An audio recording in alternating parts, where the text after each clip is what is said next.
blessing of having our name put on the street of New York City, especially our community.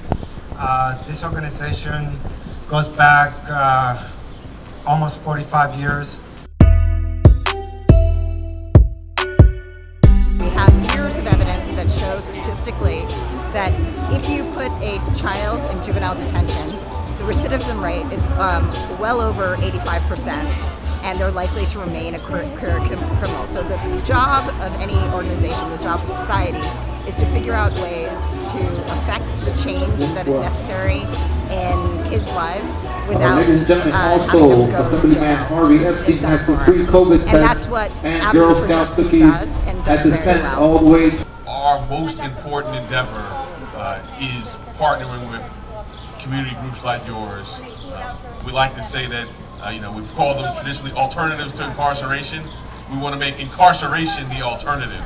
So that Pathways group that we've founded and started is partnering with groups like yours. And we have the Youth Hub, what we've been doing. We're looking to expand and deepen. And I want to say unequivocally, as the top law enforcement officer in Manhattan, this is what public safety looks like.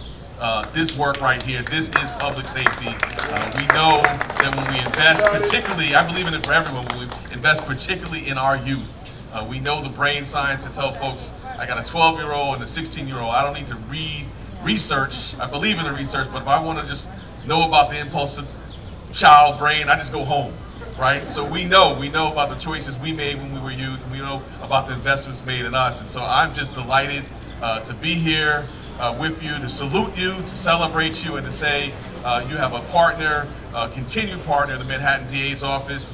So let's party, let's celebrate. You can really date the renaissance of the Lower East Side to that day in 1975 when Angel Rodriguez went into an abandoned building here on Avenue B and got control. And he brought that building back to life, and he built an amazing nonprofit in Avenues for Justice, and he gave generations of young people opportunity they would not have had. Sometimes second chances that they seized. And there are people that maybe you'll meet today who are in college now, who have graduated, who have gone on to incredible careers because Angel and Avenues for Justice were there for them when they needed them. It is truly an inspiring story, and it is worthy of being remembered forever with the street co-naming, so that from now on, when young people look up, they're gonna see Avenues for Justice right there. It's gonna be right there forever. This is truly an inspiring moment for an incredible organization. Thank you to Alanna Rutherford and everybody who continues to lead on behalf of AFJ. I'm thrilled to be part of this celebration. Congratulations, everybody. We live on Avenue C and 7th Street, so we're only a block away, and we've been living in this neighborhood for the last 7 years, and we just find it an amazing place to live because there's so much community, there's so many people willing to help you out when you need it. When I was 16 years old, I got addicted to heroin and did a whole bunch of crazy stuff in the street.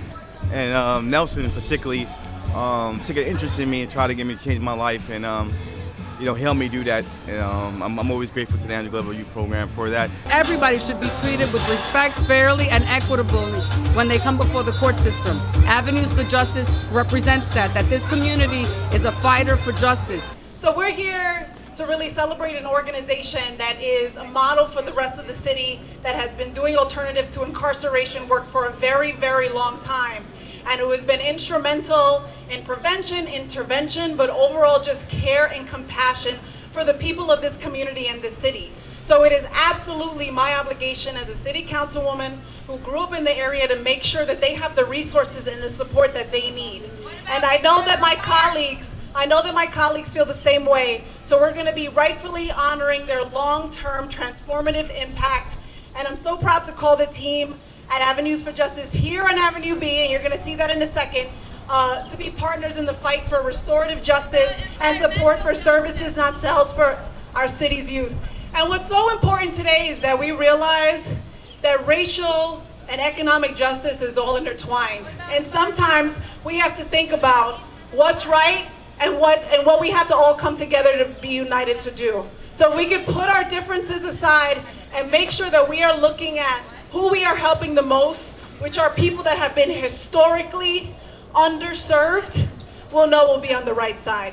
So thank you everyone for being here. I want to thank Avenues for Justice, of course my colleagues in government, and let's rename this street.